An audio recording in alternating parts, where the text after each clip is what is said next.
आज मैं आप लोगों को इकोनॉमिक्स शुरू करने जा रहे हैं। जैसा कि क्लास 12 में जो इकोनॉमिक्स आप लोगों का है वो इकोनॉमिक्स दो पार्ट में डिवाइड, ठीक है। फर्स्ट माइक्रो इकोनॉमिक्स और सेकंड मैक्रो इकोनॉमिक्स।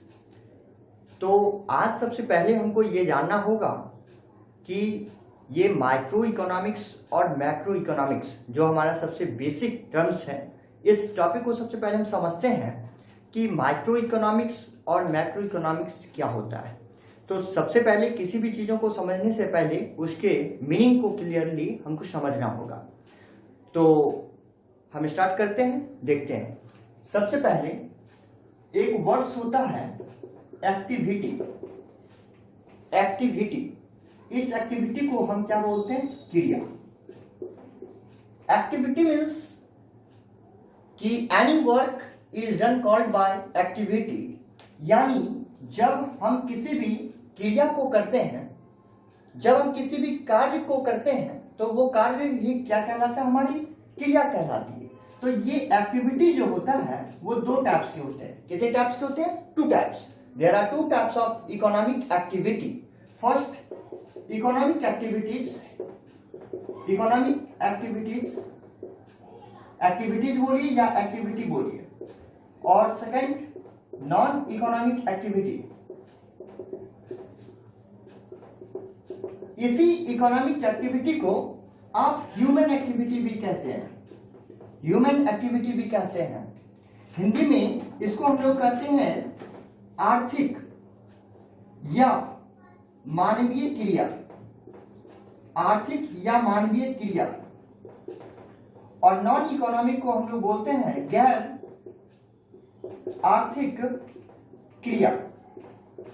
तो हम लोग देखें कि सबसे पहले, क्योंकि किसी भी चीजों को पढ़ने से पहले हम समझते हैं कि उस क्रिया को, यानी हम किसी भी वर्क को करते हैं तो वर्क मीन्स एक्टिविटी करते हैं। तो एक्टिविटीज क्या हुए? दो टाइप्स के। फर्स्ट इकोनॉमिक, या इसी को हम कहते हैं ह्यूमन एक्टिविटीज, हिंदी में कहते हैं आर्थिक या मानवीय क्रिया। और सेकंड हमारा होता है नॉन इकोनॉमिक एक्टिविटी, जिसको हम लोग हिंदी में कहते हैं गैर आर्थिक क्रिया। तो इकोनॉमिक एक्टिविटी वैसी एक्टिविटीज को कहते हैं जिस एक्टिविटी को करने का पर्पस, मेनली जो पर्पस होता है वो पर्पस होता है अर्निंग मनी। क्या होता है? Earning money. यहां पर हम लोग देखते हैं कि इकोनॉमिक एक्टिविटी को हम लिखे हैं कि economic activity that activities which is related to the use of limited resources for satisfying unlimited human wants। यानी हमारे पास जो लिमिटेड रिसोर्सेस होते हैं और हमारे पास उस लिमिटेड रिसोर्स से यूज कर हम अपने जो अनलिमिटेड जो वांट्स हमारा होता है उसको सेटिस्फाइड करने के प्रोसेस को हम लोग क्या बोलते हैं? Economic activity. यानी इकोनॉमिक एक्टिविटीज एक ऐसी एक्टिविटीज होती है जिससे हमारे पास जो लिमिटेड रिसोर्स होता है, यानी जो हमारे पास सीमित साधन होता है, उस सीमित साधनों का इस प्रकार से प्रयोग करना जिससे हम अपने जो अनलिमिटेड हमारा वांट्स होता है, जो हमारा अनलिमिटेड वांट्स होता है, उस अनलिमिटेड वांट्स यानी हमारी जो आवश्यकता होती है, उस आवश्यकता की हम क्या कर सके? संतुष्टि कर सके। तो वैसे एक्टिविटीज इकोनॉमिक एक्टिविटीज कहलाती है और यह activities mainly money earning purpose होता है। वैसी कोई भी एक्टिविटीज जिस एक्टिविटीज से प्रेजेंट में या फ्यूचर टाइम में आपको मनी अर्न होने वाली होती है या मनी अर्निंग होती है, तो वो एक्टिविटीज आपका इकोनॉमिक एक्टिविटीज कहलाता है। ठीक है, जैसे मान लेते हैं कि हम आपको पढ़ा रहे हैं, तो हम आपको पढ़ाए तो कहीं ना कहीं इस एक्टिविटीज को करने से हम पढ़ा रहे हैं तो यह हमारी एक एक्टिविटीज है। तो इस एक्टिविटीज से कहीं ना कहीं मुझे या तो अभी मनी अर्निंग हो रहा है या फ्यूचर टाइम में मनी अर्निंग होगा। ठीक है, जैसे कोई भी व्यक्ति किसी भी काम को कर रहा है, चाहे वो टीचर के द्वारा पढ़ाया गया हो, डॉक्टर के द्वारा पेशेंट को ट्रीटमेंट किया गया हो, किसी प्रोड्यूसर के द्वारा किसी गुड्स एंड सर्विसेज का प्रोडक्शन करना हो, ये सभी एक्टिविटीज आपका कौन सा एक्टिविटीज कहलाएगा? Economic activity. ठीक है, क्लियर है? आप लोग लिखते भी चलेंगे। ठीक है, नेक्स्ट अब हम लोग देखते हैं सेकंड नॉन इकोनॉमिक एक्टिविटीज, जिसको हम लोग हिंदी में बोलते हैं गैप। आपको पहले ही पता है कि किसी भी वर्ड्स के आगे में जब नॉन लग जाता है उसका मतलब उसका जस्ट अपोजिट होता है। इकोनॉमिक का मतलब अर्निंग, मनी अर्निंग पर्पस, और नॉन का मतलब जिसका पर्पस मनी अर्निंग ना हो। वैसी एक्टिविटीज, जिस एक्टिविटीज का प्राइमरी ऑब्जेक्टिव मनी अर्निंग ना होकर सोशल वेलफेयर होता हो। कौन सा ऑब्जेक्टिव होता हो? Social welfare, social welfare.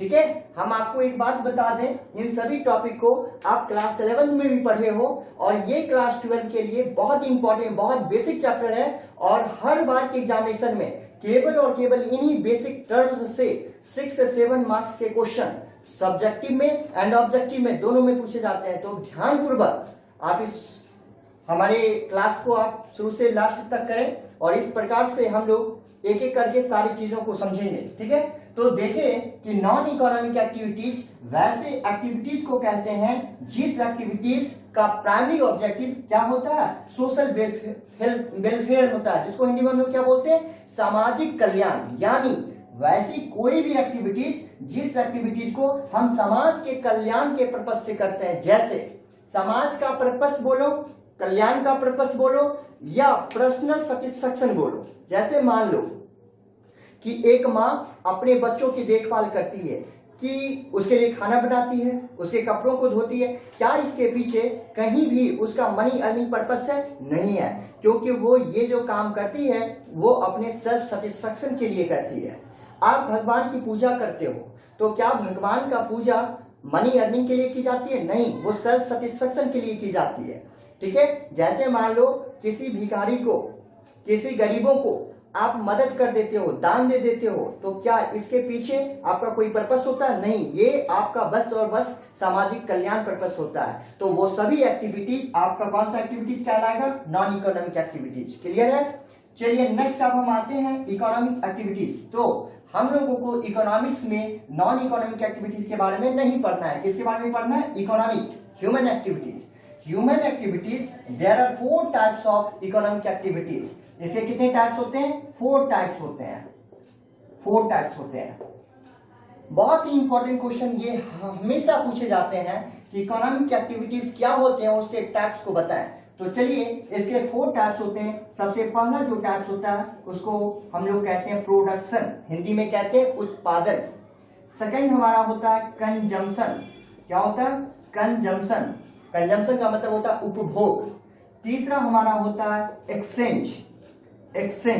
Exchange का मतलब होता है विनिमय। क्या होता है एक्सचेंज? मीन्स विनिमय। और फोर्थ हमारा होता है इन्वेस्टमेंट। क्या होता है? इन्वेस्टमेंट यानी निवेश। तो हमारे इकोनॉमिक एक्टिविटीज के कितने टाइप्स हो गए? 4 टाइप्स। तो हम इन 4 टाइप्स के बारे में अब समझते हैं। सबसे पहला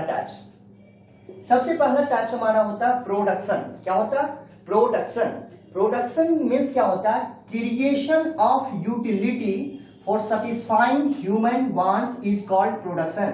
यानी प्रोडक्शन वैसे एक्टिविटीज को कहते हैं जिसमें किसी भी गुड्स या किसी भी सर्विसेज का, उसके उपयोगिता का क्या किया जाता है? क्रिएशन किया जाता है। यानी किसी भी वस्तु और किसी भी सेवाओं की उपयोगिता का सृजन करना, या किसी वस्तु और सेवा को बनाकर उसके मूल्य में वृद्धि करना, क्या कहलाता है? आपका प्रोडक्शन। आप किसी भी गुड्स एंड सर्विसेज को कंज्यूम करते हो, जैसे अभी आप पढ़ रहे हो, तो आप पढ़ रहे हो तो क्या कर रहे हो? आप सर्विसेज का प्रोडक्शन कर रहे हो। क्या कर रहे हो? आप सर्विस का प्रोडक्शन कर रहे हो।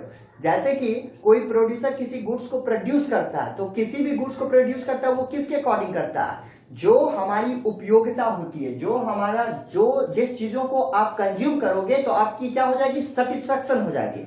तो जब किसी भी गुड्स एंड सर्विसेज का उपयोगिता के अनुसार, जो हमारी डिजायरनेस है उसके अकॉर्डिंग जब किसी भी चीजों का क्रिएशन किया जाता है, क्या किया जाता है? क्रिएशन, तो हम उसको क्या बोलते हैं? प्रोडक्शन बोलते हैं। क्लियर है?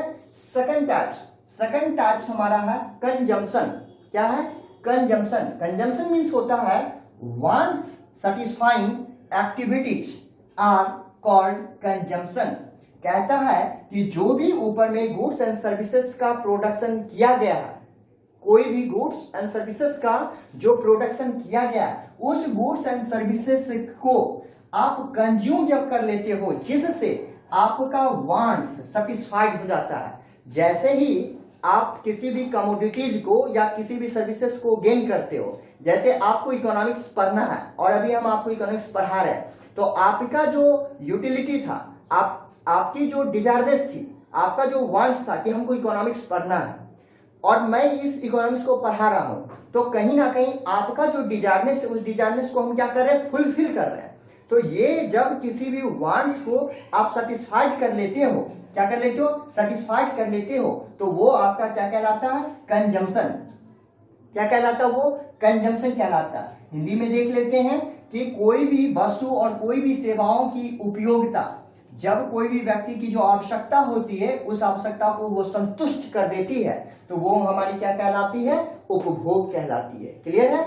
चलिए तीसरा टाइप अब हम लोग देखते हैं।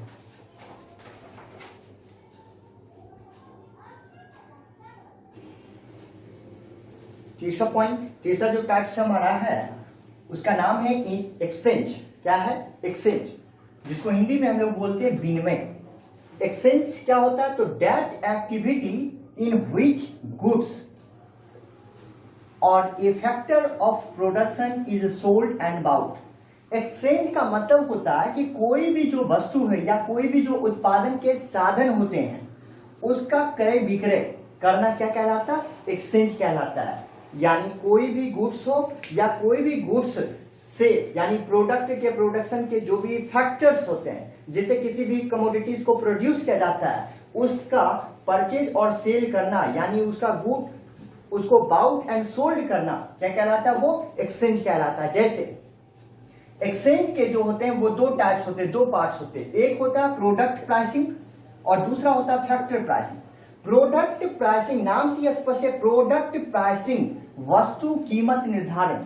इसके अंतर्गत जो पहली स्टडी की जाती है वो ये किया जाता है कि जब किसी भी मार्केट में किसी भी प्रोडक्ट का प्राइस फिक्स किया जाता है, तो यह देखना कि कौन कौन से प्राइस, कौन से प्रोडक्ट का कौन से मार्केट में प्राइस का डिटर्मिनेशन कैसे होना चाहिए। आगे हम लोग देखेंगे, हमारा एक चैप्टर माइक्रो इकोनॉमिक्स में लास्ट में हम लोग को पढ़ना है मार्केट, तो उसमें हम लोग देखेंगे कि मार्केट के डिफरेंट टाइप्स होते हैं। जैसे नाम आप सुने होंगे, perfect competition market, monopoly market, monopolistic market, oligopoly market, ये सब मार्केट का टाइप्स है। तो वहां पे हम जाके पढ़ेंगे। यहाँ पे बस इतना समझना है कि डिफरेंट मार्केट में डिफरेंट कमोडिटीज का प्राइस कैसे डिटर्मिनेशन किया जाएगा। क्योंकि जब आप एक्सचेंज कर रहे हो तो एक्सचेंज में क्या करते हो, गुड्स या फिर गुड्स का जो फैक्टर्स होता है उसका एक्सचेंज हम लोग करते हैं। तो उसके गुड्स और सोल्ड करने में कौन कौन सा फैक्टर आएगा, दो फैक्टर आएगा। एक फैक्टर आएगा प्रोडक्शन प्राइस, कि डिफरेंट मार्केट के कंडीशन में किसी भी प्रोडक्ट का प्राइस कैसे डिटरमाइन किया जाए, और दूसरा फैक्टर प्राइसिंग, हिंदी में कहते हैं साधन कीमत। फैक्टर प्राइसिंग मीन्स होता है कि जब किसी भी प्रोडक्ट को प्रोड्यूस करते हो तो डिफरेंट उसमें एलिमेंट्स का यूज होता है। जैसे किसी भी प्रोडक्ट को प्रोड्यूस करने में जिस जगह पे प्रोडक्ट का प्रोडक्शन करोगे, लेबर कॉस्ट लगेगा, रेंट लगेगा, रॉ मटेरियल चार्ज लगेगा। तो इसी से ये जिसकी हेल्प से, जिसके मदद से किसी भी प्रोडक्ट को तुम प्रोड्यूस करते हो, क्या करते हो, प्रोड्यूस करते हो, उसी को हम लोग बोलते हैं साधन कीमत, उसी को हम लोग क्या बोलते हैं, फैक्टर प्राइसिंग बोलते हैं। तो इन दोनों का स्टडी करना ही क्या कहलाता है, एक्सचेंज कहलाता है। क्लियर समझ रहे हैं, आप लिखते भी इसको चलेंगे। ठीक है, नेक्स्ट पॉइंट, फोर्थ पॉइंट हमारा है इन्वेस्टमेंट, जिसको हम लोग हिंदी में बोलते हैं निवेश। Investment that activity which is associated with the production of capital goods for producing goods and services in future। निवेश कहता है कि जब किसी भी वैसे कमोडिटीज को, यानी वैसे वस्तु को या वैसे सेवाओं का उत्पादन आप करते हो जिसका मदद आपको भविष्य में होने वाला है, यानी किसी भी गुड्स या किसी भी सर्विसेज को तुम प्रोड्यूस करते हो फ्यूचर बेनिफिट के लिए, जो कैपिटल नेचर का होता है, जो कैपिटल गुड्स कहलाता है। जैसे कि एक एग्जांपल समझते हैं, तुम तो गेहूं लेके जाते हो, वो पिसा कर क्या बन जाता है, आटा बन जाता है। तो वो जिस चक्की में उसका यूज किया गया वो उसको भी तो प्रोड्यूस किया गया है, तो जिससे किसी नए गुड्स को प्रोड्यूस किया जाता है उस गुड्स को हम लोग क्या बोलते हैं, कैपिटल गुड्स बोलते हैं। जो फ्यूचर, जैसे कपड़ा सीने का मशीन, कौन से, कपड़ा सीने का मशीन। तो इस प्रकार से वैसा कोई भी गुड्स जो कैपिटल नेचर का हो, पूंजीगत वस्तु हो, जिसके हेल्प से भविष्य में, कब, भविष्य में, फ्यूचर टाइम में हम किसी भी वस्तु या किसी भी सेवा का उत्पादन करते हैं तो उसको हम लोग क्या बोलते हैं, इन्वेस्टमेंट। तो वैसे चीजों पर इन्वेस्ट करना जो हमारा कैपिटल गुड्स नेचर का होता है और जिसका यूज करके हम फ्यूचर में कोई नए गुड्स का प्रोडक्शन करते हैं तो उसको हम लोग इन्वेस्टमेंट बोलते हैं। तो हम लोग देखे अभी कि इकोनॉमिक एक्टिविटी, पहले तो देखे एक्टिविटीज क्या होता है, फिर देखे एक्टिविटीज टू टाइप्स के, फर्स्ट इकोनॉमिक एक्टिविटीज या उसी को हम लोग बोलते हैं ह्यूमन एक्टिविटीज, दूसरा हमारा होता है non economic activities. Human activities जो हमारे वांट्स के सेटिस्फाइड करने के लिए किया जाता है, नॉन इकोनॉमिक एक्टिविटीज जो पर्सनल सेटिस्फेक्शन या ह्यूमन वेलफेयर के लिए की जाती है। क्लियर है? उसके बाद हम लोग देखें कि इकोनॉमिक एक्टिविटीज के 4 टाइप्स होते हैं, पहला प्रोडक्शन, दूसरा कंजम्पशन, तीसरा एक्सचेंज, एक्सचेंज में 2 टाइप्स देखे, एक प्रोडक्ट प्राइसिंग, दूसरा फैक्टर प्राइसिंग। फोर्थ हम लोग क्या देखे, फोर्थ हम लोग देखे इन्वेस्टमेंट। यहां तक क्लियर है, कोई प्रॉब्लम नहीं। अब देखिए, अब हम लोगों को देखना है कि यहां पर इसको हम मिटा देते हैं, ठीक है।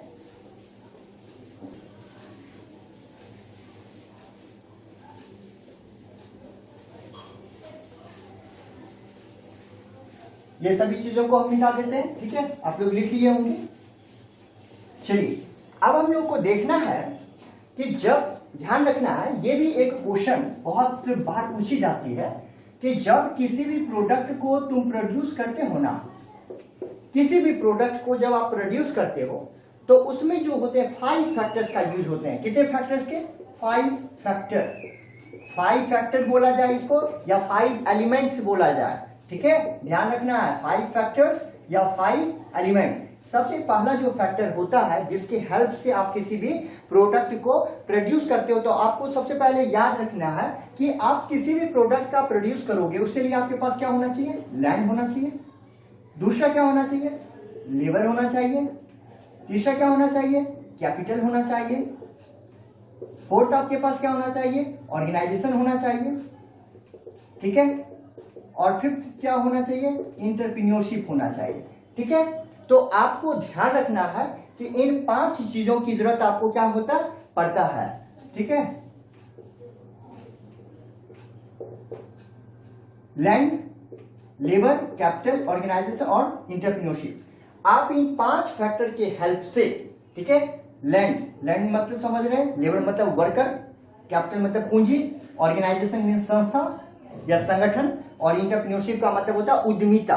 तो इन 5 के हेल्प से आप किसी भी प्रोडक्ट का प्रोडक्शन करते हो। तो बहुत बार एग्जामिनेशन में क्वेश्चन पूछे जाते हैं कि राइट द फैक्टर या right the elements of a creation of production. तो आपको याद रखना है कि ये 5 फैक्टर के हेल्प से आप किसी भी प्रोडक्ट का प्रोडक्शन करते हो। हम इसको क्लियर कर देते हैं, मिटा देते हैं, ठीक है, लिखते चलेंगे आप लोग।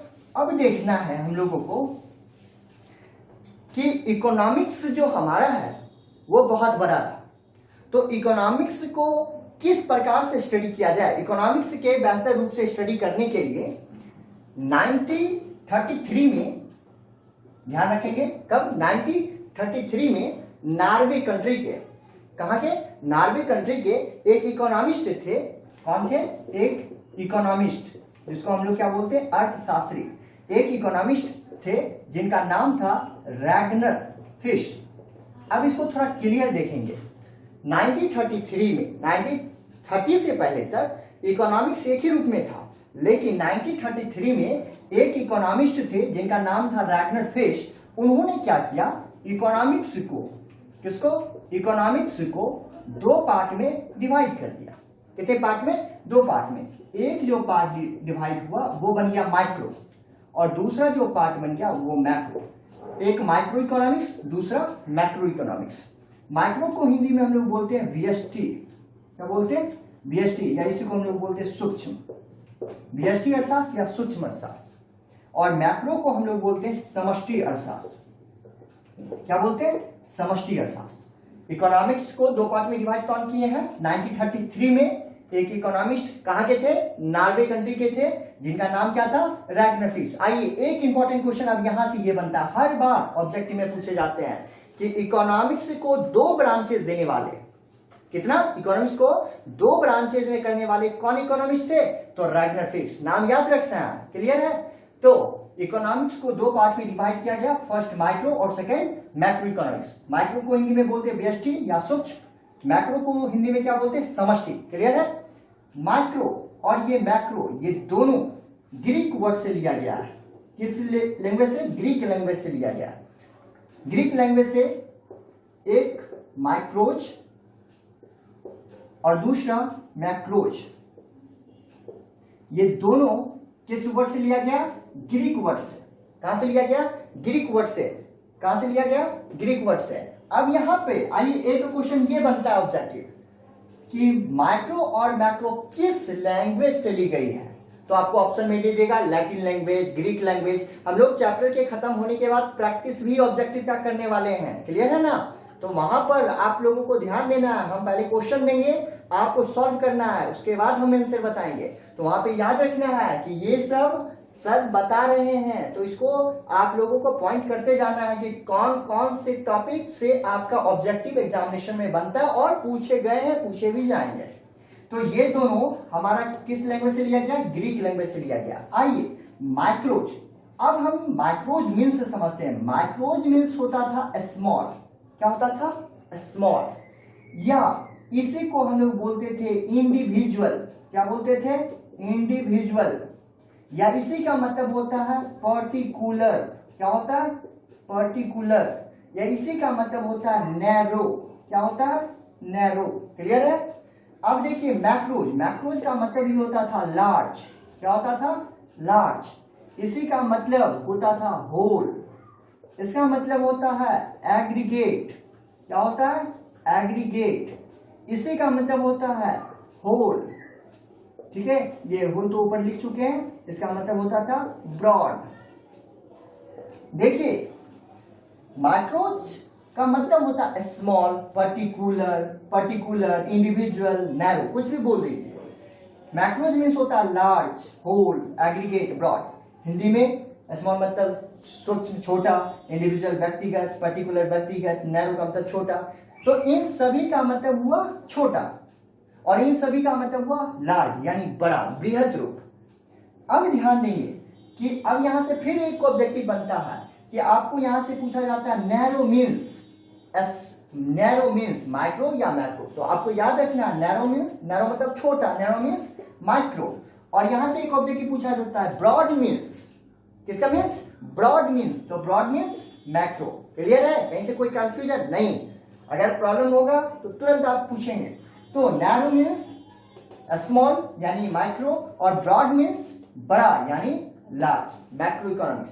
क्लियर है। बहुत इंपॉर्टेंट टर्म्स हम लोग पढ़ रहे हैं। यहाँ से बहुत सारे इजी टॉपिक हम समझते हैं, लेकिन यहाँ से क्वेश्चन बहुत सारे भरमार करके पूछे जाते हैं। तो आप इसको क्लियर करके देखते भी चलेंगे। चलिए अब हम लोग इसके डिफिनेशन की बात करते हैं। इसको मिटा दें।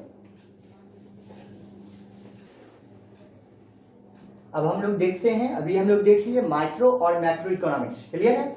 अब हम लोग शॉर्ट में एक थोड़ा डिफिनेशन हम बताने की प्रयास कर रहे हैं कि माइक्रो इकोनॉमिक्स मीन्स स्मॉल, यानी इसका मतलब हुआ जब किसी भी पर्टिकुलर पर्सन, प्लेस, फॉर्म, किसी का भी आप स्टडी करते हो। ठीक है। हम माइक्रो और मैक्रो देखें तो माइक्रो मीन्स स्मॉल। तो स्मॉल मीन्स ये हुआ कि जब पर्टिकुलर किसी भी एक पर्सन, एक प्लेस, एक फर्म का आप स्टडी करते हो, वो कहलाता है माइक्रो इकोनॉमिक्स। और जब ओवरऑल इकोनॉमी में किसी भी चीजों का स्टडी आप करते हो, वो आपका कहलाता है मैक्रो इकोनॉमिक्स। क्लियर है। जैसे एक एग्जांपल कि अगर एक पर्सन राम है, हम ये स्टडी करते हैं कि राम का इनकम कितना है, या एक कंपनी एबीसी फर्म, हम ये हम स्टडी करते हैं कि एबीसी फर्म का प्रोडक्शन कितना है। तो ये हम पर्टिकुलर एक फर्म का या पर्टिकुलर एक पर्सन का स्टडी कर रहे हैं, ये हमारा कहलाएगा माइक्रो, वीएसटी यानी सूक्ष्म अर्थशास्त्र। लेकिन जब हम वही एक पर्सन का इनकम छोड़कर ओवरऑल कंट्री का इनकम स्टडी करते हैं, नेशनल इनकम, हम एक कंपनी के प्रोडक्शन को छोड़कर हम डायरेक्ट ओवरऑल कंट्री के प्रोडक्शन की बात करते हैं, तो वो हमारा कहलाएगा मैक्रो इकोनॉमिक्स। क्लियर है यहां तक, कोई प्रॉब्लम नहीं। अब इसी को डिफिनेशन के रूप में थोड़ा देखते हैं। माइक्रो इकोनॉमिक्स क्या है, तो study of behaviour of individual decision making, यानी जब किसी भी इंडिविजुअल डिसीजन मेकिंग, किसी भी चीजों से रिलेटेड इंडिविजुअल डिसीजन मेकिंग जब हम करते हैं, तो उसके बिहेव का स्टडी हमारा क्या कहलाता है, माइक्रो इकोनॉमिक्स। चाहे वो कंज्यूमर का स्टडी करो, रिसोर्स ऑनर का स्टडी करो या फर्म का स्टडी करो, इंडिविजुअली रूप से किसी भी चीजों का स्टडी माइक्रो इकोनॉमिक्स कहलाता है। क्लियर है? सेकंड हमारा कहलाता है मैक्रो इकोनॉमिक्स। मैक्रो इकोनॉमिक्स क्या कहलाता है? स्टडी ऑफ, इसमें क्या स्टडी करते हैं? तो ओवरऑल इकोनॉमिक फेनोमेना, इसमें आप क्या स्टडी करते हो? किसी भी इकोनॉमिक जो फेनोमेना होते हैं उसके ओवरऑल इकोनॉमिक फेनोमेना का जब स्टडी करते हो तो वो आपका मैक्रो इकोनॉमिक्स, यानी ये लार्ज स्केल पर बृहद रूप में इसकी स्टडी की जाती है। सच एज, जैसे प्रॉब्लम ऑफ फुल एम्प्लॉयमेंट, जैसे एम्प्लॉयमेंट की बात करो, जीएनपी की बात करो, ग्रॉस नेशनल प्रोडक्ट, सेविंग की बात करो, इन्वेस्टमेंट की बात करो, ग्रोथ का बात करो, ये सभी के सभी हमारे क्या है? Large scale. तो जो हमारा स्मॉल स्केल होता है माइक्रो इकोनॉमिक्स, जो हमारा लार्ज स्केल होता है वो हमारा कौन सा होता है? Macro economics. क्लियर है? यहां तक कहीं से कोई प्रॉब्लम नहीं? हिंदी में देख लो, इसका संबंध समस्त अर्थव्यवस्था अथवा बड़े बड़े हिस्सों के अध्ययन से होते हैं। क्लियर है? अब देखो, पढ़ने का जो तरीका होता है ना, उसमें क्या होता है कि हम लोग 10+2 में जब पढ़ रहे होते हैं तो हम लोग बस उन्हीं चीजों को और उन्हीं टर्म्स को पढ़ना चाहते हैं जो हमारे एग्जामिनेशन में आते हैं, लेकिन यही हमें आगे जाकर बड़े बड़े कॉम्पिटिशन, बड़े बड़े एग्जामिनेशन में वो हमको क्या करता है? प्रॉब्लम क्रिएट कर देता है। तो शुरू से ही हम लोगों को डीपली किसी चीजों के बारे में जानना चाहिए, उसके बारे में नॉलेज रखना चाहिए, ताकि आने वाले समय में हमें कोई प्रॉब्लम ना हो। तो आइए इसी चीजों को क्लियर करने के लिए हम एक टॉपिक और डिस्कस करते हैं कि ये माइक्रो इकोनॉमिक्स और ये मैक्रो इकोनॉमिक्स, ये दो पार्ट में जो डिवाइड किया गया, आखिर इन दोनों का काम क्या है?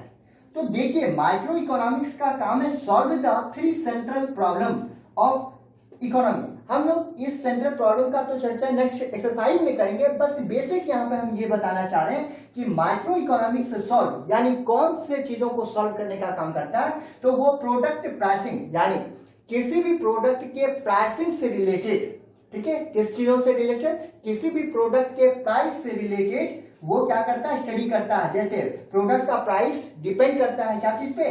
तो किसी भी कमोडिटीज के डिमांड पर या किसी कमोडिटीज के सप्लाई पर, किसी कमोडिटीज के डिमांड पर या किसी कमोडिटीज के सप्लाई पर, तो वो डिमांड और सप्लाई का स्टडी करता है। दूसरा फैक्टर प्राइसिंग, अभी हम जस्ट पीछे पढ़े भी, फैक्टर प्राइसिंग ये स्टडी करता है किसी भी प्रोडक्ट का जो प्राइस होता है उसको determination, wages, rent, interest, profit, इन सभी चीजों का ये स्टडी करता है। ये बेसिक रूप से भी समझना है, नेक्स्ट चैप्टर में इसको हम डिफाइन करेंगे। मैक्रो इकोनॉमिक्स किन चीजों को सॉल्व करता है? तो मैक्रो इकोनॉमिक्स का एरिया क्या होता है? लार्ज, क्या होता है? बृहद रूप होता है, बड़ा रूप होता है। तो इसके अंदर क्या स्टडी आप करते हो? मॉनेटरी पॉलिसी, मनी से रिलेटेड जितने भी प्रॉब्लम्स होते हैं उसको सॉल्व ये करता है। इकोनॉमिक फ्लक्चुएशन, हमारी इकोनॉमी में जितने भी फ्लक्चुएशन जो परिवर्तन होते हैं उनको ये कंट्रोल करता है। जनरल अनएम्प्लॉयमेंट, हमारे देश में जो बेरोजगारी है उसको ये दूर करने का कोशिश करता है। इन्फ्लेशन, जो हमारे देश में मुद्रास्फीति होती है, मुद्रा अपस्फीति होता है, डिफ्लेशन जिसको आप कहते हो, उसको ये कंट्रोल करता है। Disequilibrium in the balance of payment position, आपका एक चैप्टर भी है बैलेंस ऑफ पेमेंट, वहां पे हम जाके पढ़ेंगे बैलेंस ऑफ पेमेंट क्या होता है। तो बैलेंस ऑफ पेमेंट में जो परिवर्तन होता है उसका स्टडी करता है। कंट्री में इनकम और एम्प्लॉयमेंट का, यानी आय और बेरोजगारी का स्टडी करता है। प्राइस लेवल, एक कौन से कमोडिटीज का क्या प्राइस होना चाहिए इसका स्टडी करता है। इकोनॉमिक ग्रोथ का स्टडी करता है और डिस्ट्रीब्यूशन का स्टडी करता है। ये सभी ऐसे टर्म्स हैं जो मैक्रो इकोनॉमिक्स की स्टडी हम लोग इसके अंतर्गत करते हैं, और इन सभी चीजों का स्टडी हम किसका करते हैं? माइक्रो के अंतर्गत करते हैं। तो ये हमारा टॉपिक हुआ कि माइक्रो और मैक्रो इकोनॉमिक्स पूरी तरह से अब क्लियर आपका हो गया होगा। अब एक पॉइंट और हम बताकर और क्लियर भी करेंगे कि माइक्रो और मैक्रो इकोनॉमिक्स में क्या डिफरेंसेस है। चलिए इसको आप लोग लिख लेंगे, ठीक है। नेक्स्ट हम मिटाते हैं, इसको मिटाते हैं इसको, ठीक।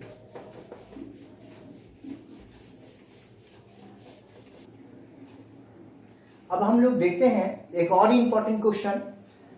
बार बार हम एक ही बात कह रहे हैं कि ये बेसिक टॉपिक है, बच्चे बेसिक टॉपिक को नहीं देखकर आगे पढ़ लेते हैं और जहां से ज्यादा क्वेश्चन इजी वे में आप ला सकते हो, ठीक है, आपका वही छूट जाता है, जिससे कि कभी कभी मार्क्स आपकी गंदी आती है।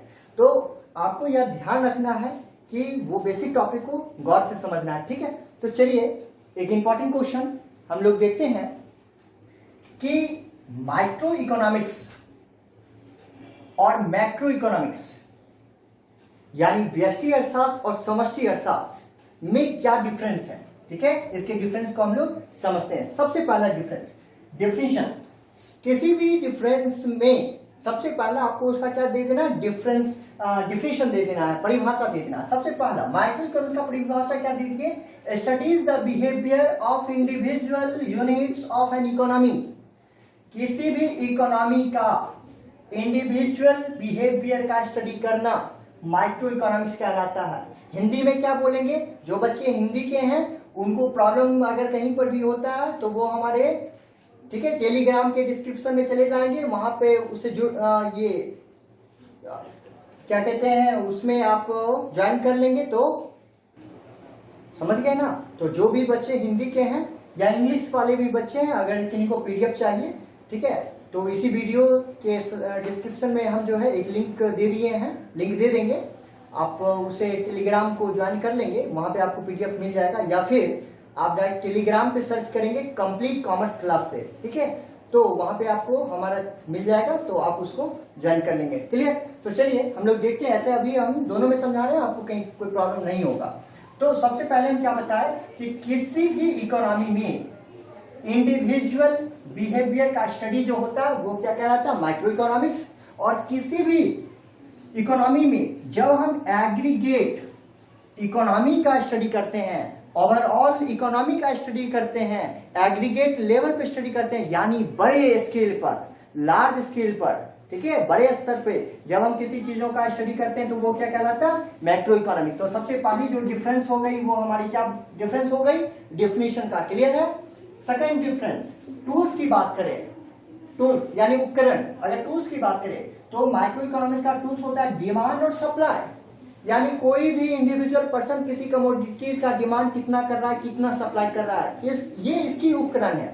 जबकि मैक्रो इकोनॉमिक्स के टूल्स की बात करेंगे तो ये डिमांड और सप्लाई नहीं है, ये एग्रीगेट डिमांड एंड एग्रीगेट को हिंदी में बोलते हैं समग्र मांग या समग्र पूर्ति होता है। क्लियर है। तो एग्रीगेट डिमांड और एग्रीगेट सप्लाई इसका टूल्स होता है। Second difference clear. तीसरा, इस प्रकार से आप पढ़ोगे आपको कोई चीज रटने की जरूरत नहीं, सारी की सारी चीजें आपको याद हो जाएगी। तीसरा ऑब्जेक्टिव क्या है, तो सबसे पहला माइक्रो इकोनॉमिक्स का जो एम है, यानी इसका जो मेन उद्देश्य है वो है determine price of A commodities और फैक्टर ऑफ ए प्रोडक्शन। कोई भी जो प्रोडक्ट होता है उसके प्रोडक्ट के फैक्टर को या प्रोडक्ट के कमोडिटीज को क्या प्राइस डिटरमाइन किया जाए, यानी किसी भी वस्तु का कीमत को क्या डिटरमाइन किया जाए, या किसी वस्तु को बनाने वाले जो फैक्टर है यानी साधन है उसकी कीमत को कैसे निर्धारित की जाए, इसके लिए इसका मुख्य रूप से ये उद्देश्य होता है। जबकि मैक्रो इकोनॉमिक्स की बात करते हैं तो इसका मुख्य उद्देश्य है डिटरमाइन, किस चीज को डिटरमाइन करना, तो इनकम एंड एम्प्लॉयमेंट लेवल को, यानी इसका मुख्य रूप से जो एम है यानी उद्देश्य है वो डिटरमाइन करना, निर्धारित करना है, किस चीजों को, इनकम को और एम्प्लॉयमेंट को, आय को और रोजगार को। क्लियर है। ये इन दोनों का क्या हो गया, ऑब्जेक्टिव। फोर्थ, अदर नेम, इसका एक और नेम है, जैसे आपका भी एक और नेम होता है ना, वैसे ही इसका भी एक और नेम है। क्या नेम है, तो माइक्रो इकोनॉमिक्स को हम लोग कहते हैं प्राइस थ्योरी, कीमत सिद्धांत, क्या बोलते हैं, प्राइस थ्योरी। क्लियर है। सेकेंड नेम, तो आप प्राइस थ्योरी बोलो या माइक्रो इकोनॉमिक्स, दोनों का मतलब सेम होता है, तो it is also known as price theory. इसका एक और नाम क्या है, कीमत निर्धारण। मैक्रो इकोनॉमिक्स को क्या एक और नाम से पुकारते हैं, तो इनकम एंड एम्प्लॉयमेंट थ्योरी, यानी इनकम एंड एम्प्लॉयमेंट थ्योरी अगर बोला जाए तो समझ लेना है किसको बोल रहे हैं हम, मैक्रो इकोनॉमिक्स का। ये हमारा फोर्थ डिफरेंस हुआ। Clear. Fifth difference, individual demand, funds output etc. अगर एग्जांपल की बात करें तो ये किसी भी चीजों का इंडिविजुअल डिमांड के बारे में बताता है, किसी इंडिविजुअल फंड के आउटपुट के बारे में बताता है, ईटीसी। जबकि मैक्रो इकोनॉमिक्स का यदि डिफरेंस की बात करें तो इसमें हम स्टडी करते हैं नेशनल इनकम का, नेशनल आउटपुट का, नेशनल सेविंग का, नेशनल अनएम्प्लॉयमेंट का, नेशनल पॉवर्टी का, यानी इसका जो भी स्टडी होता है वो लार्ज स्केल का होता है। समझ में आ गया। तो यहाँ पर आपका जो क्वेश्चन था, जो टॉपिक था, वो माइक्रो इकोनॉमिक्स और मैक्रो इकोनॉमिक्स दोनों का डिफरेंस, दोनों का डिफिनेशन हम लोग देख लिए। आइए एक और इंपॉर्टेंट क्वेश्चन, माइक्रो इकोनॉमिक्स और मैक्रो इकोनॉमिक्स का फीचर्स यानी उसकी विशेषता। आइए सबसे पहली फीचर्स, माइक्रो इकोनॉमिक्स फीचर्स बोलो या कैरेक्टरिस्टिक्स बोलो, दोनों का मतलब सेम होता है। पहली, माइक्रो इकोनॉमिक्स का स्टडी ऑफ इंडिविजुअल यूनिट, ये हमेशा इंडिविजुअल यूनिट का स्टडी करता है, यानी ये हमेशा व्यक्तिगत इकाइयों का अध्ययन करता है। क्लियर है? बार बार तो हम लोग पढ़ते यही आ रहे हैं। दूसरा, स्टडी ऑफ माइक्रो वेरिएबल, ये हमेशा माइक्रो वेरिएबल मीन्स हुआ क्या कि इसका जो, यानी माइक्रो वेरिएबल का मतलब है क्या, इसमें हमें से छोटे छोटे पहलू, डिमांड का, सप्लाई का, फंड का, इन सभी चीजों का क्या होता है, स्टडी किया जाता है। और साथ ही साथ इसमें जो इफेक्ट भी पड़ता है वो इंडिविजुअल पर्सन का बस पड़ता है। क्लियर है? तीसरा, study of individual price determination, इसमें जो होता है किसी भी कमोडिटीज का जो प्राइस डिटर्मिनेशन किया जाता है वो एक इंडिविजुअल के पर्पज से किया जाता है। ठीक है? क्योंकि छोटे स्केल, लार्ज स्केल तो समष्टि है, मैक्रो इकोनॉमिक्स है, ये तो स्मॉल स्केल है, इसमें हमेशा जो प्राइस का डिटर्मिनेशन हम करते हैं वो इंडिविजुअल रूप से करते हैं। ठीक है? ये हमारा 3 फीचर्स कैरेक्टरिस्टिक्स हो गया माइक्रो का। आइए मैक्रो का देखते हैं। सबसे पहला, रिलेटेड टू मैक्रो यूनिट, समष्टि इकाइयों का अध्ययन। इसमें हमेशा मैक्रो यूनिट का मतलब होता है इसमें हमेशा बड़ा चीजों का स्टडी करते हैं, जैसे राष्ट्रीय आय।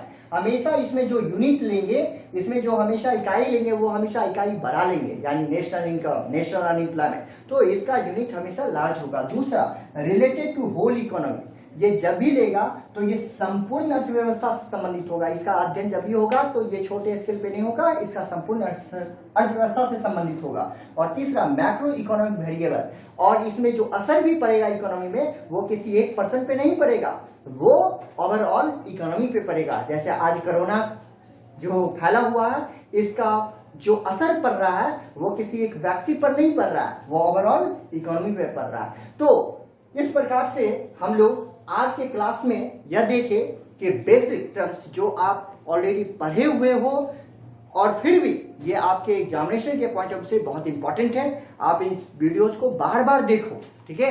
ज्यादा से ज्यादा इसको समझने की कोशिश करो, और कहीं पर भी किसी भी बच्चे को कोई भी प्रॉब्लम्स होती है तो आप क्या करें, कमेंट कर मुझे बताएं। अगर वीडियोज अच्छी लगी है तो लाइक भी करें। अगर कोई प्रॉब्लम है या अगर किसी भी प्रकार का सुझाव देना चाहते हो तो वो कमेंट बॉक्स के द्वारा मुझे बताएं, और अपने फ्रेंड लोगों को भी शेयर करें ताकि उन तक भी हमारी वीडियोस पहुंचे। और अगर इस प्रकार से आप करते हो तो कहीं ना कहीं हमारा भी एक मोटिवेशन बढ़ता है। और हाँ बच्चे, और एक और बात बताना चाहेंगे, बहुत कॉपरेशन आप लोगों का मिला है कि मैं बहुत कम समय में हमारा सब्सक्रिप्शन बढ़ता जा रहा है, लेकिन हम आप लोगों के साथ लाइव क्लास लेना चाहते हैं। लेकिन प्रॉब्लम यह है कि YouTube में 1000 सब्सक्रिप्शन मिनिमम चाहिए, जिसमें कि 1000 सब्सक्रिप्शन पुराना है, तभी हम आप लोगों के साथ फेस टू फेस क्लास कर सकेंगे। तो अगर आप चाहते हैं कि फेस टू फेस क्लास हमारे साथ हो आपका, तो ज़्यादा से ज़्यादा सब्सक्राइब करवाएं, अपने फ्रेंडों को शेयर करें। ठीक है? Okay, thank you.